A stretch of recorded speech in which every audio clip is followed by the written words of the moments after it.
La problématique du changement climatique est devenue aujourd'hui l'alpha et l'oméga de l'activité agricole. Dans les départements de Fatick et Foundiougne, où se localisent les sites d'intervention du projet, en plus des variabilités spatio-temporelles de la pluie, des pratiques agricoles inappropriées et inadaptées, la salinisation des terres posait un sérieux problème de gestion des activités agricoles et d'adaptation des cultures. Donc cette rizière, ça fait au moins 30 ans, elle n'a pas été cultivée à cause de la salinité. 30 ans au moins. Le sel avait envahi complètement la terre, c'était devenu une terre salée et on a abandonné complètement la culture. Et autrefois, ça produisait beaucoup de riz. Pour ne pas se voir réduit à la posture d'un simple spectateur contemplant le film de ce monde où les événements se bousculent en fondu enchaîné, le CNRA de Bambey, à travers le projet GCF, vise à augmenter la résilience des écosystèmes et des communautés par la restauration des bases productives des terres salées. Nous sommes ici dans l'organisation d'une visite guidée avec les producteurs de 2 communes, c'est-à-dire la commune de Ndiosong et la commune de Djilor.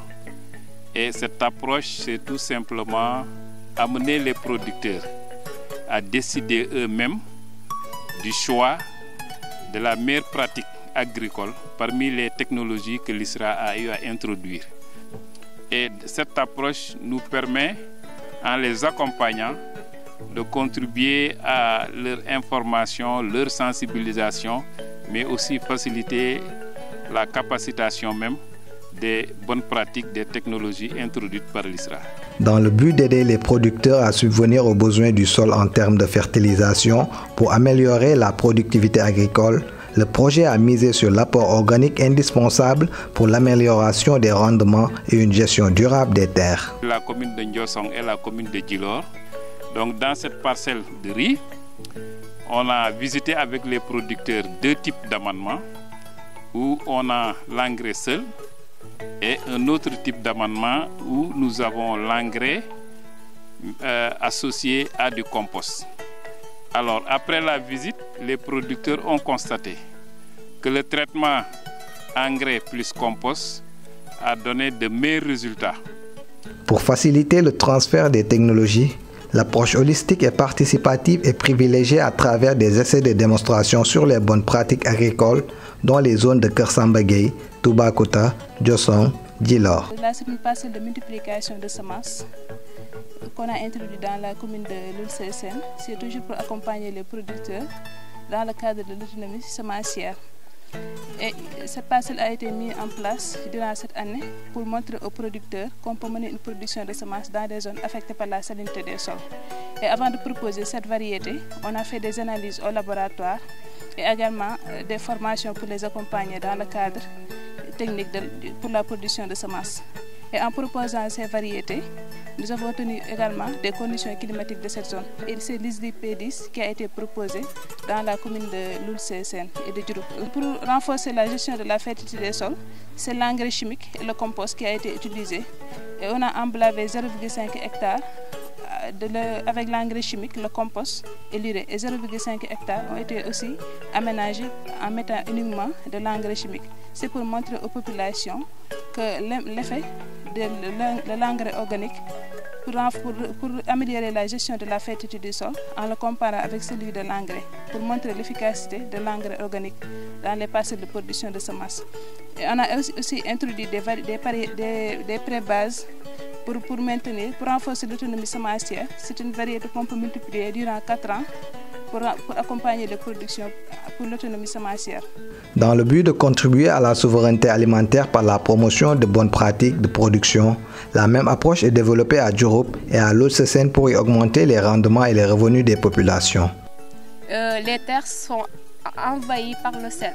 Maintenant, pour lutter contre ça, on a amené des variétés qui pourront s'adapter à ces terres-là. ISRA, pour les bonnes pratiques culturelles, a introduit dans ces zones des variétés à cycle court, c'est-à-dire des variétés qui durent 3 mois. Vu qu'avec les changements climatiques, la pluviométrie, ça varie maintenant, l'ISRA a introduit des variétés non seulement à cycle court, mais qui sont résistantes au sel. Au terme de l'évaluation participative des essais de démonstration sur les bonnes pratiques agricoles, les variétés ISRI 10 et WAR 77 pour les sols salés des bas-fonds et ISRI 12 pour les cultures de plateau, les producteurs commencent à afficher le sourire. L'espoir y est désormais permis. Mais quand on a fait le séminaire avec ISRA, alors ils nous ont fait comprendre que c'était possible qu'on reprenne la culture de riz en milieu salé. C'est pourquoi on a choisi ce terrain. Comme on veut lutter contre le sel, un terrain qui a fait 30 ans sans être cultivé à cause de sel, je vois qu'il n'y a pas un meilleur site pour le faire. C'est pourquoi on a choisi ce terrain. Ils nous ont accompagnés d'abord, nous avons d'abord fait le défrissage, personnellement. Après, ils ont mis du compost, ils nous ont envoyé du compost. Et on a divisé la parcelle en deux. Une partie où on met le compost et une autre partie où on ne met pas le compost. Ça se remarque facilement. En regardant les deux parties, on voit clairement la différence entre là où on a mis le compost et là où on n'a pas mis le compost. Ce que j'ai vu aujourd'hui, vraiment, c'est pertinent. Parce que depuis ce matin, on a visité Nemaba et on a vu les réalisations de Nemaba avec des différentes parties, différentes cultures. Bon, quand je vois là où on a scellé des parcelles. Il y a des parcelles où on a mis du compost, de l'engrais et de l'urée. Il y a des parcelles qui n'ont pas ça. Et si on voit vraiment les résultats, on commence à savoir que bon, il y a une très grande différence. Quand on voit là où il n'y a pas d'engrais, bon, il y a quelque chose qui manque. Mais là où il y a de l'engrais, il y a de l'urée, il y a de compost, vraiment c'est formidable. Il est très important aussi maintenant que les producteurs chassent maintenant ce qu'on nous donne. C'est très important. Moi je suis très content de ça. Surtout les nouvelles pratiques en agroécologie qui nous permet maintenant de donner notre terre maintenant, de fertiliser notre sol. Pour l'utilisation de compost, je peux dire que c'est très important. Parce qu'il y a 3 choses à gagner. D'abord, ça fertilise le sol. Ça économise notre poche, n'est-ce pas? Aussi, ça fait agir dans notre santé. Surtout la santé. À côté du riz qui suscite déjà un réel engouement chez les populations, une nouvelle variété de sorgho faourou très prometteuse est introduite à Nguékhor, de même que le mil Souna 3 dans plusieurs sites du projet. Pour favoriser la diffusion des semences et des savoir-faire associés, une mise à l'échelle s'avère plus qu'impérieuse. L'intercommunalité serait ainsi une bonne approche pour accélérer la renaissance de l'agriculture dans ces zones jadis désaffectées. Filmé ici sur beaucoup de réalisations qu'ils font dans la commune de Toubacouta et dans le village de Nemaba. Donc, c'est des femmes braves qui travaillent, qui sont très courageuses, qui sont des femmes de développement. Donc, c'est pourquoi nous espérons que tout ce qui peut être travaillé ici. Dans l'optique d'appuyer et de redynamiser le développement de la riziculture dans la région de Fatick, les élus locaux font montre d'un engagement sans faille dans le développement d'activités dans le cadre de l'intercommunalité. Et c'est nous qui vont le récolter après et manger ça ensemble avec nos familles. Donc au niveau de la santé, je peux dire que aussi ça peut nous aider. Voilà, il y a des maladies qui sont la malnutrition. On ne sait pas. Beaucoup de maladies et à travers maintenant cette variété que vous nous avez donnée, ça peut vraiment nous aider au niveau des familles, surtout les dames. Et je peux dire aussi au niveau de la commune, ça peut amener aussi autre chose. D'abord, je me réjouis des résultats que j'ai pu constater ici. C'est même la première fois que je vois des activités de multiplication de semences dans notre zone. Et ce mérite revient entièrement au projet et surtout à l'ISRA qui a prouvé que la recherche peut trouver des solutions à nos problèmes.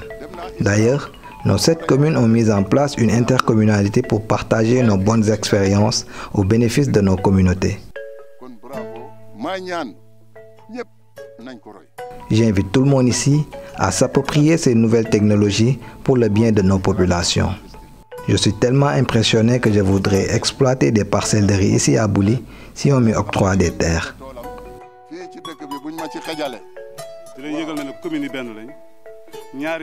Nos différentes communes ont les mêmes réalités. Et si de telles activités sont réalisées ici à Bouli, les autres communes peuvent en faire autant. Et si chaque commune parvenait à avoir de telles parcelles, les chefs de ménage seront les plus heureux. Figurez-vous qu'un chef de famille parvient à produire l'équivalent de 6 mois de consommation. Cela lui permettrait d'économiser assez d'argent qui pourrait servir à autre chose. Ajouter à l'approche communautaire et la dynamique organisationnelle à l'échelle villageoise comme à Boulé et dans la vallée de l'Oulsesen, l'approche genre dans la gestion de la base productive est bien développée à Nemaba où les femmes sont très impliquées dans la riziculture. Je suis de Nemaba, commune de Toubacouta dans le département de Foundiougne. Je parle au nom de mes sœurs qui tiennent à exprimer leur satisfaction. Le projet a mis à notre disposition les variétés Isri 12 et War 77, mais surtout du compost. Mais au vu du comportement de nos cultures, on peut dire que la variété Isri 12, utilisée avec le compost, nous promet de très bonnes récoltes. Et nous tenons vraiment à remercier les partenaires, l'ISRA, du choix porté sur nous pour mener une telle activité. Nous tirons le chapeau à toutes les femmes de Nemaba pour leur engagement et leur dévouement au travail. Cela nous a valu ces résultats. Sans risque de se tromper, on peut dire que les résultats obtenus montrent à suffisance que les technologies générées par l'ISRA constituent des outils adaptés au renforcement de la résilience des populations face au changement climatique.